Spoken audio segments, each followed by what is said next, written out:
ஜென்மம் எடுக்க நான் செய்த பாவம் என்ன?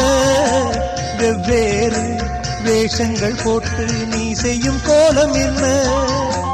இனிமேலும் இன்னொரு ஜென்மம் வேண்டாம் ஐயனே.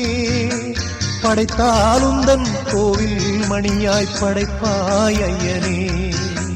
எங்கெங்கும் ஐயப்ப கோஷம் கேட்கின்ற மாமலையில் இல்லென்ற தென்றலும் வீசும் உன் திரு சந்நிதியில்.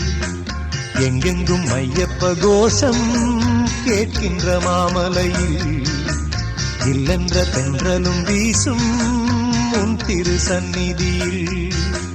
எப்போதும் உன்முகம் பார்க்கின்ற ஆசை ஐயப்பா. என்னாலும் வந்து அணைப்பது உந்தன் கையப்பா. எப்போதும் உன்முகம்